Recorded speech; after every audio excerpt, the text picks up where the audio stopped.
Hello students, this is Siddharth Jain, Assistant Professor from the Rajki Engineering College, Mainpuri. This is the 7th lecture of the Unit 5.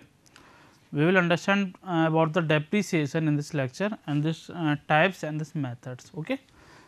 हम depreciation के बारे में study करेंगे, उसके types और methods के बारे में कुछ एग्जांपल देखेंगे, थोड़ा सा क्या होता है depreciation, कैसे निकलता है. ओके सबसे पहले हमको जानना होगा what is a depreciation. Depreciation का मतलब क्या होता है. हिंदी में बात करें तो घिसाव, मतलब किसी चीज़ में कमी आना. बेसिकली डेप्रीसिएशन का मतलब होता है कि किसी असेस्ट या किसी ऑब्जेक्ट या किसी पर्टिकुलर चीज़ की इक्विपमेंट की वैल्यू में कमी आना, उसकी कॉस्ट वैल्यू मीन्स कॉस्ट में कमी आना, किसके साथ, टाइम के साथ. जैसे सिंपल तरीके से बात करें कि एक हमने इक्विपमेंट खरीदा, एक मशीन खरीदी, नई खरीदी, अच्छी पैसे में 20 लाख रुपए में मान लिया, बहुत हैवी. तो पहले खरीदी, उससे वर्क कर रहा है, उससे काम कर रहा है, उससे गेन कर रहा है, पैसे अर्न करना है. तो उसकी जो कॉस्ट होगी वो 1 साल बाद या 2 साल बाद या 3 साल या 5 साल बाद, क्या जो कॉस्ट 20 लाख रुपए में ली थी उसको अगर हम उसको बेचना चाहें, तो क्या वो 20 लाख रुपए में बिकेगी? नहीं बिकेगी ना, वो उससे कम में बिकेगी, क्योंकि वो उसकी जो एक्चुअल पावर थी, एक्चुअल जो मशीन थी, सेकेंड हैंड हो गई या वो फर्स्ट हैंड नहीं रही. बेसिकली कहें तो उसकी कम होगी, या उसके बोल सकते हो उसकी जो प्राइस है, उसकी वैल्यू में कुछ कमी आ गई है. दैट कमी इट कॉल्ड, जो कमी हुई है, that reduction is called as a depreciation. Basically ठीक है ना. Depreciation as a basically reduction of a value of cost of asset with time. समय के साथ किसी भी मशीन में, किसी भी वैल्यू में, किसी भी असेस्ट में, किसी भी ऑब्जेक्ट में जो उसकी वैल्यू में कमी आती है, that is called as a depreciation. Okay, वो डेप्रीसिएशन होता क्यों है? डेप्रीसिएशन बेसिकली सिंपल तरीके, जो डिक्लिनेशन होता क्यों है, डिक्लिनेशन कॉस्ट में होता क्यों है? वियर एंड टीयर के कारण. जैसे किसी मशीन को यूज करोगे तो वो हल्की घिसेगी, उसकी क्वालिटी में कमी आएगी, उसके कंपोनेंट कुछ पार्ट उसके कमज़ोर होंगे जो बाद में कुछ टाइम बाद रिप्लेसमेंट हो सकते हैं. दैट्स वाई जो मशीन की जो वैल्यू है उसमें रिडक्शन हो जाता है, डिक्लिनेशन हो जाता है. ठीक है. ओके, अगर हम एक तरीके से और बात करें तो depreciation also signify the equal amount of money. Okay, sinking fund की बात की गई यहाँ पर. हम अगर डेप्रिसिएशन को सिंकिंग फंड से जोड़ा जाए, सिंकिंग फंड का मतलब होता है कि एक फंड होती है, एक मनी जो हम हर साल या हर मंथ एक जगह स्टोर करते हैं. क्यों करते हैं? उस इक्विपमेंट को खरीदने के लिए. जैसे इस थर्ड लाइन का मतलब समझाते हैं कि अगर हमने एक इक्विपमेंट 20 लाख रुपए का खरीदा, ठीक है, 20 लाख खरीदा, और इसकी जो लाइफ है वो मान लिया उसकी लाइफ है 20 ईयर. 20 साल बाद ये ख़राब हो जाएगा, ये इसको हमको बेचना होगा, कुछ सैलरी वैल्यू मिलेगी ना. तो 20 साल बाद हमको इसको बेचना होगा, तो 20 साल बाद हमको एक नया इक्विपमेंट लेना होगा. ठीक है. तो एक साथ पैसे कैसे आएंगे? तो एक साथ पैसे की दिक्कत से बचने के लिए हमें इस मशीन से जो प्रॉफिट हो रहा है, उस प्रॉफिट का कुछ पार्ट एक साथ इकट्ठा करते जाते हैं मंथली बेसिस पे. हम कहीं डिपॉजिट या बैंक में डिपॉजिट करते जाते हैं, that is called as a sinking fund. ठीक है, डिपॉजिट करते जाते हैं. तो 20 साल बाद, 20 ईयर्स बाद जो मनी इकट्ठा होगा, उस मनी की वैल्यू 20 लाख उससे ज़्यादा होगी, जिससे हम उस मशीन को दोबारा इक्विप कर सकते हैं, खरीद सकते हैं. That is called as sinking fund, और इसको डेप्रिसिएशन कंप्लीट कर सकते हैं. जो मनी हमने डिपॉजिट कर रहे हैं बेसिकली वही उसकी डेप्रिसिएशन है, वही उसमें कमी होती जा रही है. उसको प्रॉफिट वगैरह हम सब हटाने के बाद जो हम जमा कर रहे हैं वही डेप्रिसिएशन है. अल्टीमेटली जो मनी हमने एक कमाई, जो एक एक्स्ट्रा निकाली, उसको सबमिट किया, वही डेप्रिसिएशन है. उतनी वैल्यू की मनी की मशीन में कमी होती जा रही है. जैसे कि अगर हमने 1 महीने बाद उसमें 10,000 रुपये जमा किए, 10,000 1 महीने बाद इसकी कमी होगी 10,000. सिंपल तरीके से बोलें, ये मशीन 20 लाख की नहीं होकर 19,90,000 रुपीज़ की बाकी इतनी इसकी वैल्यू बाकी रही. ठीक है, that is called depreciation. Simple अगर सिंकिंग फंड के टर्म में समझें तो. Okay, now we just discuss about the types of depreciation. Depreciation means जो कमी होती है वो किस तरीकों की होती है. जरूरी नहीं है मशीन या किसी पर्टिकुलर लैंड. हम डेप्रिसिएशन की बात किसी मशीन के अकेले नहीं कर सकते. डेप्रिसिएशन किसी लैंड या किसी हाउस की बात भी कर सकते हैं. तो उसमें कमी, उसमें कुछ वियर एंड टियर नहीं आएगा, उसमें कुछ फंक्शनलिटी का कमी आ सकती है, डेप्रिसिएशन आ सकता है. तो basically there are 2 types of depreciation. First is a physical depreciation, which is used for the which is occur due to the wear and tear, shocks and vibrations also. But there is also functional depreciation which cause due to the loss in the value of property due to the insufficient design or drawing or we can say the fashion. Okay दोबारा समझते हैं इसको. Physical depreciation means किसी भी machine या किसी भी object या किसी भी क्या बोल सकते हैं उसको, किसी भी प्रोडक्ट के वेयर एंड टियर आ जाना, उसको यूज़ कर रहे हो तो उसकी किसी पार्ट में कमी आ जाना, जैसे कारण उसकी वैल्यू कमी होती है, that is called as a physical depreciation. Means physical चीज़ों में कमी आ रही है. ठीक है. बट अगर कोई प्रॉपर्टी की लेकिन बात करते हैं, उसके डेप्रिसिएशन कैसे डिफाइन करेंगे? उसको डेफिनेशन डिफाइन करेंगे फंक्शनल डेप्रिसिएशन के रिस्पेक्ट में. जैसे ये हमने अगर कोई प्रॉपर्टी 10 लाख रुपए में खरीदी कोई प्रॉपर्टी, बट उस प्रॉपर्टी कुछ समय बाद उस प्रॉपर्टी में कमी आ गई. क्यों आ गई? कि जो प्रॉपर्टी बनी हुई थी, जो घर बना हुआ था, उसकी डिज़ाइन अलग ही थी, उसकी डिज़ाइन बहुत बेकार थी, जो आज के जो 10 साल बाद डिज़ाइन हो रही है उससे मैच नहीं कर रही, तो उसकी वैल्यू में कमी आ गई. हम प्रॉपर्टी की बात कर रहे हैं. ठीक है. या फिर हो सकता है उसका जो फैशन है, जो बना हुआ है, उसमें कमी आ गई. ठीक है. इससे कारण उसकी जो वैल्यू है उसमें कमी आ गई. उसके अलावा कुछ सडन कॉज हो गया, जैसे उसके आसपास कुछ नेचुरल डिजास्टर या कुछ ऐसी चीज़ें हो गई, कुछ पाइपलाइन गैस लीक हो गई, यहाँ पे कुछ दिक्कत होगी, इसके कारण वहाँ रहना मुश्किल है, तो ऑब्वियस सी बात है कि उस प्रॉपर्टी में लॉस हो गया. That is called as a functional depreciation. समझ गया होगा आप लोग अच्छी तरीके से. फिजिकल मीन्स उसके इक्विपमेंट, उसके पार्ट में कमी आना, फंक्शनल मीन्स उसके फंक्शन में कमी आना. ठीक है. That is a types of basically depreciation हमने समझ लिए हैं. Now we just understand about the methods of depreciation. So there are some methods of depreciation we will discuss. इसके अलावा और भी होते हैं, बट हम 3-4 मेथड के बारे में बात करेंगे. तो first one is straight line depreciation. Okay, simple तरीके से बात करेंगे. तो what is straight line depreciation, straight line method? तो नाम से समझ में आ रहा है.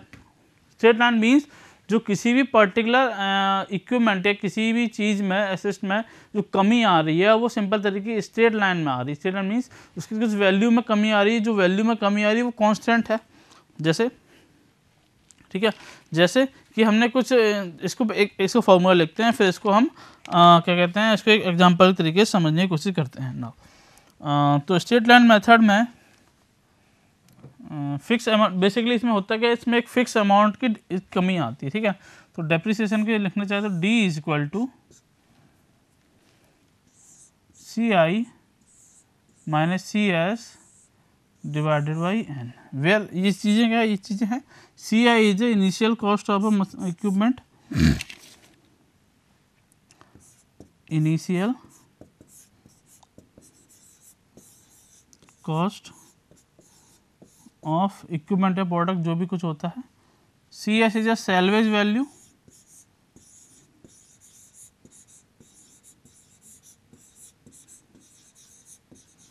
And N is a life of a equipment.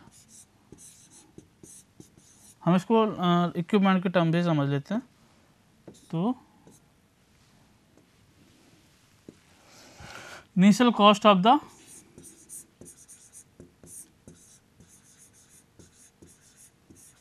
equipment, salvage value of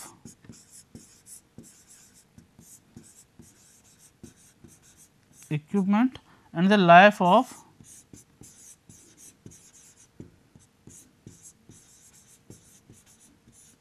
equipment. Simple तरीके से. ठीक है.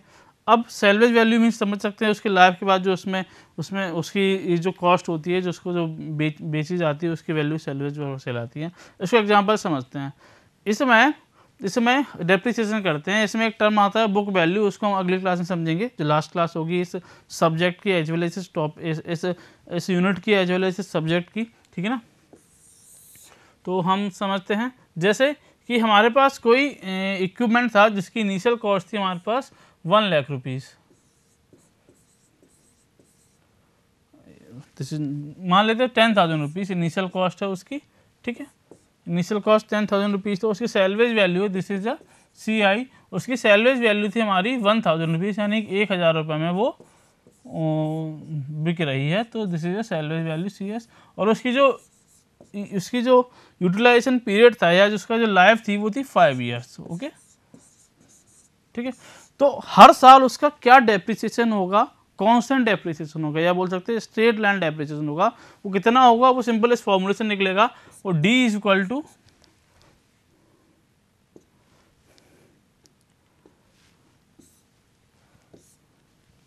Simple D is equal to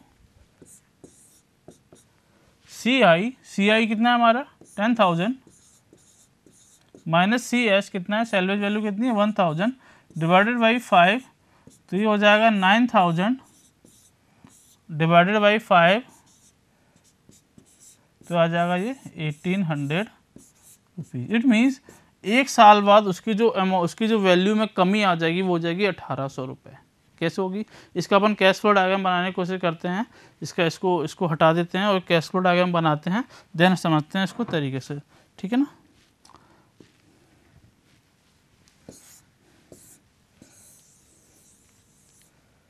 छोड़ो, उसको पूरा हटा देते हैं।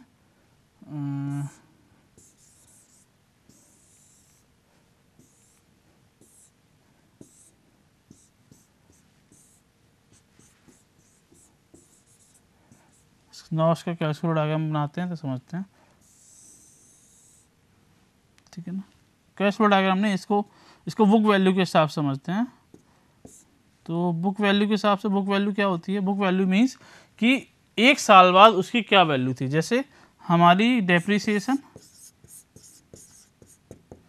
और बुक वैल्यू के हिसाब से, बुक वैल्यू और हमारी इधर आएगा ईयर, यहाँ पर आएगा ईयर्स, मीन्स ये इनिशियल 0 ईयर में, ये 1, ये 2, ये 3, बाकी का हम यहाँ बना लेंगे, ठीक है। तो डेप्रिसिएशन मीन्स 0 ईयर्स में जो डेप्रिसिएशन 0 थी, यानी कि जो अमाउंट थी, बुक वैल्यू थी कितनी थी 10,000 रुपये, यानी कि 10,000 रुपये स्टार्टिंग में लिया। जो बुक वैल्यू का मतलब होता है वो वैल्यू, वो कॉस्ट जो उसकी उस टाइम पर कॉस्ट है, उस सारी चीज़ें हटाने के बाद, ठीक है। तो स्टार्टिंग में हमने जितने रुपए की खरीदी उतने रुपए की बुक वैल्यू होगी। Then after 1 year what is the depreciation, depreciation is 1800 rupees after the 1 year. So what is the book value? Book value becomes 10,000 minus 1800 rupees. It becomes 8200. ठीक है। After 2 years what is the book depreciation? 1800 पहले साल का plus 1800 दूसरे साल का, it becomes this. तो इसको और कम कर दे तो 8200 में 1800 माइनस करेंगे, कितना आएगा हमारे पास 4 और 6 6400, ठीक है। और कम कर देंगे तो इसमें 1800 करते, और अल्टीमेट करते करते अगर हम 4, 5 यानी 5th ईयर पे जाएंगे तो ये हमारे पास बच जाएगा 1000 रुपये, और ये बच जाएगा 4 × 1800 रुपये। तो ये 1000 रुपये। अब 5 साल बाद जाना नहीं कि 5 साल बाद ईयर, तो 5 साल बाद जो वैल्यू बचेगी वो उसकी बुक वैल्यू और उसकी सेल्वेज वैल्यू के बराबर होगी, क्योंकि 5 साल बाद उसको बेचना होगा हमको, ठीक है। तो सिंपल समझ के स्ट्रेट लाइन डेप्रिसिएशन के बारे में। Now we just understand with the second method of depreciation, which is a decline balance method or constant percentage method. Basically in this matter we just reduce a fixed percentage of a actual amount of a initial amount of a machine. Simple तरीके से जैसे हमने initial मतलब जो straight line depreciation में हमने एक constant amount से डिक्रीज किया, उसी तरीके से इस परसेंटेज मेथड में हम एक कांस्टेंट परसेंटेज से डिक्रीज करते हैं, ठीक है। What will the percentage of this, percentage हम निकालते हैं विद अ फार्मूला हम निकालते हैं सिंपल तरीके से।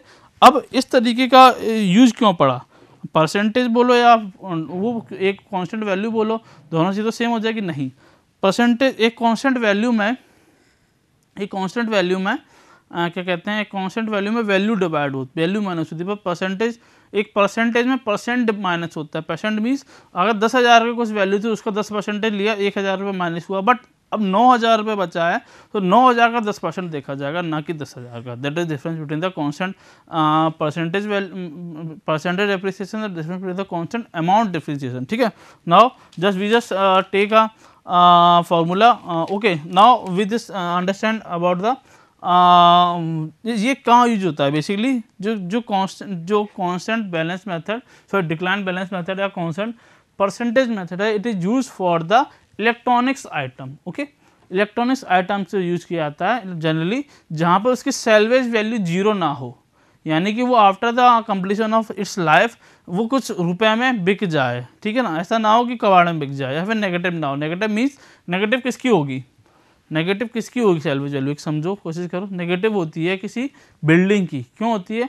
क्योंकि उस बिल्डिंग का एक 50 साल की उम्र थी, जी ली उसने, या 100 साल की उम्र थी, जी ली उसने, अब उसको हटाना है तो उसको तोड़ने के लिए हमको पैसे देने पड़ेंगे, वो टूटेगी नहीं, तो हमें उसको पैसे देने पड़ रहे हैं, और तो वहाँ पर सैल्वेज वैल्यू नेगेटिव होगी। बेसिकली ये वहाँ पर यूज़ की जाती है मेथड जहाँ पर सैल्वेज वैल्यू जीरो ना हो ना ही नेगेटिव हो। ओके ओके, नाउ हम we just see a simple formula of this method.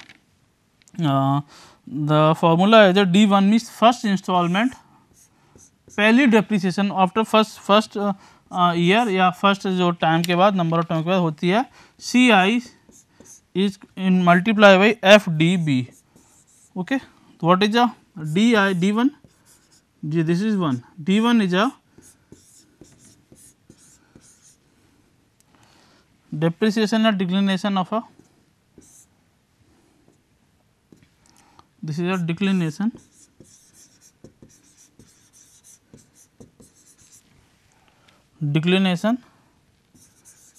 at first year, एक साल बाद कितने एक कमी आई, that is called CI is a initial value, initial cost, you can say CI is a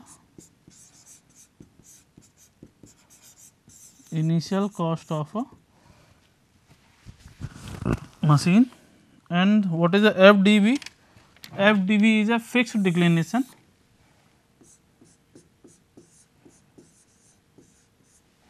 fixed decline balance rate, fixed decline balance rate at which we have to reduce the depreciation, and जिस पर basically declination अकर करेगा। So ultimately ये बन जाता है, this is a formula of first depreciation declination. But what is it F D B? F D B क्या होगा basically? तो F D B becomes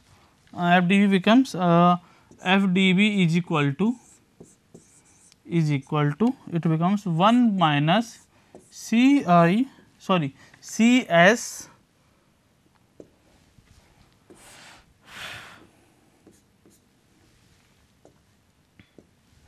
it becomes CS upon CI की power 1 by n. Okay, so this is a simple formula. Okay, so this is a simple method of declination. The method is just decline balance method or the constant percentage method, which is used for the electronics items and at which there is no zero salvage value और negative salvage value, उनके लिए use नहीं कर सकते जहाँ पर salvage value zero हो या नेगेटिव में हो। Okay, basically it is use for the electronics item. Simple तरीके से समझ लिए, इसमें हम एक फिक्स परसेंटेज एवरी ईयर कम करते जाते हैं। ओके, समझ गए, एफ डी बी हो गया। Now the third method of depreciation is a double decline method. Very simple, it is very simple method. Basically इसमें कुछ नहीं करते, इसमें हम सिंपल जो डिक्लिनेशन करते थे उससे डबल वैल्यू कर दी। सिंपल तरीके, इसमें कुछ नहीं किया।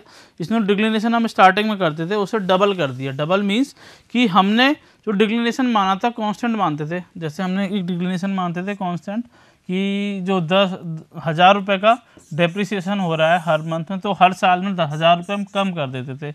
या हम जो कॉस्ट निकाली थी हम इसको निकाल देते हैं अभी। जैसे हमने निकाला था वहाँ पर प्रीवियस एग्जांपल, प्रीवियस क्वेश्चन में हमने इसमें निकाला था 1800 रुपये आ रही थी, ठीक है। लेकिन इन दिस मेथड हम इसको जस्ट डबल कर देते हैं कि जो कॉस्ट जो रिडक्शन हो रहा है वो डबल आ रही है, 1800 का 3600 रुपये आ रहा है, और कुछ नहीं करते हैं बस।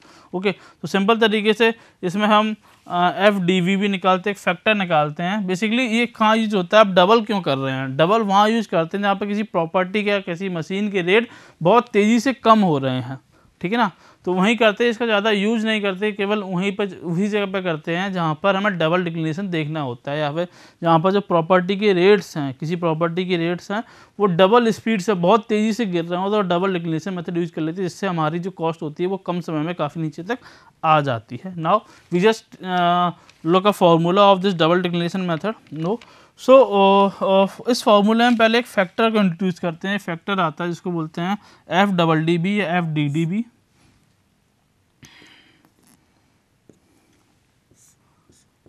F D D B which has a full form fixed factor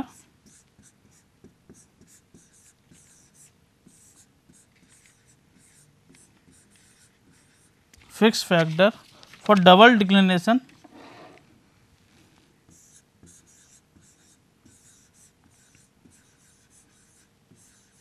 double declination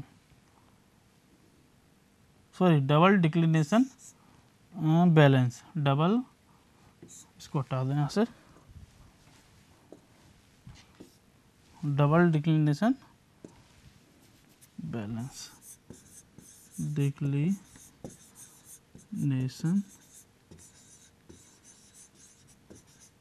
balance. Okay, so इसकी वैल्यू क्या होती है, जैसे हम वहाँ पर नंबर ऑफ ईयर से 1/n कर देते थे, जहाँ पर सिंगल डिक्लिनेशन मेथड यूज़ करते थे, बट यहाँ पर उसका डबल कर देते थे, सिंपल क्या करते हैं 2/n, सिंपल तरीके से। और इसकी जो बुक वैल्यू निकालने होते हैं, आगे की वैल्यू प्रोसेस और बाकी की जो प्रोसेस है वो सिंपल हमारा जो डिक्लिनेशन बैलेंस मेथड है हमारे पास, इस मेथड के उसी मेथड से सेम इसी तरीके से निकालते हैं, सिंपल तरीके से मल्टीप्लाई कर देते हैं। नाउ हम जिसमें बुक वैल्यू को भी इंट्रोड्यूस कर देते हैं, तो बुक वैल्यू हमारी किसी साल बाद निकालनी हो, n ईयर्स बाद निकालनी हो, तो it will become CI1 minus FDDB की power n।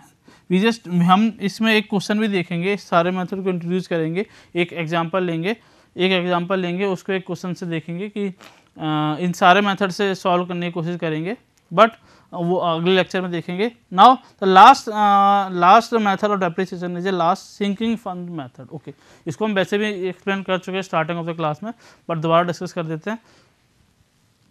Sinking fund method में करते क्या है, बेसिकली सिंकिंग फंड मेथड में क्या करते हैं कि हम एक अमाउंट लेते हैं, जैसे कि हमारे पास वही एग्जांपल लेते हैं, दोबारा एग्जांपल लेते हैं, उसको एक दोबारा अच्छी तरीके से समझाने की कोशिश करते हैं। कैसे, किसमें हम क्या करते हैं, इसमें हम एक जैसे हमारी किसी मशीन की कॉस्ट है 10 लाख रुपीज़, ठीक है, ओके, 10 लाख रुपीज़ कॉस्ट है, ओके, और इसकी कुछ सैलवेज वैल्यू भी होगी, मान लिया इसके 10 साल बाद यूटिलाइजेशन के बाद 10 साल बाद इसकी सैलवेज वैल्यू है 1 लाख रुपीज़, 1 लाख में बिक जाती है ये मशीन। सो हमारे पास जो रेस्ट ऑफ अमाउंट बचा उसमें कुछ डेप्रिसिएशन हो रहा होगा, ठीक है, तो उस डेप्रिसिएशन को ओवरकम करने के लिए हम कुछ अमाउंट ईयरली या मंथली बेसिस पे कहीं भी डिपॉजिट कराते जाते हैं, that is called as a sinking fund. यहाँ डिपॉजिट करा दिए, this is called as a sinking fund, ठीक है। तो हम कितना अमाउंट डिपॉजिट कराते हैं, उतना ही अमाउंट डिपॉजिट कराते हैं जितना हमारा हर ईयर हर साल में डेप्रिसिएशन हो रहा है। उससे क्या फ़ायदा मिलता है कि जो वैल्यू डेप्रिसिएशन हो रही है वो हमारे सिंकिंग फंड में इंक्लूड होती जा रही है, बट हम वहाँ पर अपना प्रॉफिट भी निकाल लेते हैं उसके बाद क्या आते हैं। और 10 साल बाद हमको ये मशीन दोबारा चाहिए, तो 10 लाख रुपए एक साथ चाहिए। 10 लाख एक साथ रुपए कैसे आएंगे, उस सिंकिंग फंड की मदद से आएंगे। हम जो पैसे जमा किए हैं बेसिकली इसका कुछ प्रॉफिट मिलेगा, अल्टीमेटली एंड में कुछ ज़्यादा अमाउंट हमारे पास मिलेगा, ठीक है। तो उसमें से 10 लाख रुपए निकाल के हम मशीन को इक्विप कर लेंगे, 9 लाख रुपए का इक्विप कर लेंगे, और जो अमाउंट एक्स्ट्रा होगा उसको हम रख लेंगे। That is called as a sinking fund method. तो सिंकिंग फंड में हम सिंकिंग फंड कैसे निकालते हैं, डेप्रिसिएशन या सिंकिंग फंड को कैसे निकालते हैं, with the help of this initial cost, salvage value and the number of years. तो हम निकालते हैं सिंपल एक फार्मूला जिसकी मदद से हम निकालते हैं। तो व्हाट इज द फार्मूला, तो हम सिंपल एक साल के बाद या कुछ साल के बाद निकालते हैं। तो सिंपल तरीके से, तो डेप्रिसिएशन आफ्टर सिंपल इसको बोलेंगे, इसको इस तरीके से ना, इसको बोलेंगे हम, इसको हम करेंगे फर्स्ट कंपोनेंट ऑफ, कंपोनेंट की बेसिस पे निकालेंगे। फर्स्ट कंपोनेंट मीन्स जो सिंकिंग फंड की वैल्यू है वो कम होती जाती है थोड़ी थोड़ी। First component of depreciation at the end of each year, it will becomes like D is equal to CI minus CS. CI is initial cost, CS is a salvage value, multiply by I upon 1 plus I की power n. What is a I? Basically I is a interest which has, वो जो हमको sinking fund जमा करने पे मिलेगी, जो मिलेगी, जो वैल्यू हमको मिलने वाली है, जो इंटरेस्ट हमको मिलने वाला वो, क्योंकि इसी की बेसिस पे सिंकिंग फंड जमा करोगे तो इसकी अल्टीमेटली 10 साल बाद हमको 10 लाख रुपए ही मिलेंगे। तो बेसिकली सिंकिंग फंड कम होता चला जाएगा। तो दिस इज और अगर आफ्टर n ईयर्स के बाद डेप्रिसिएशन देखना है, ये सिंकिंग फंड देखना है, एंड आफ्टर n ईयर्स हमको देखना है, तो it will become dn is equal to D initial value 1 plus I की power n minus 1। This is a formula. Okay, so this is all about today's class. हमने इस lecture में depreciation को define किया, डेप्रिसिएशन के बारे में जाना, हमने डेप्रिसिएशन को देखा और डेप्रिसिएशन के कुछ टाइप्स के बारे में डिफाइन की, टाइप्स क्या होते हैं, किसके बेसिस पे डेप्रिसिएशन होता है। देन हमने कुछ मेथड्स के बारे में डिटेल बात की, उसके मेथड को अच्छी तरीके से समझा, उसके फॉर्मूले को देखा। Now in the next lecture we will discuss about a question. हम एक क्वेश्चन को डील करेंगे, इस डेप्रिसिएशन को कैलकुलेट करेंगे और कुछ टर्म्स बचे हुए हैं उसके बारे में डील करेंगे। ओके, तो इस लेक्चर को यहीं ख़त्म करते हैं। Thank you for watching this lecture.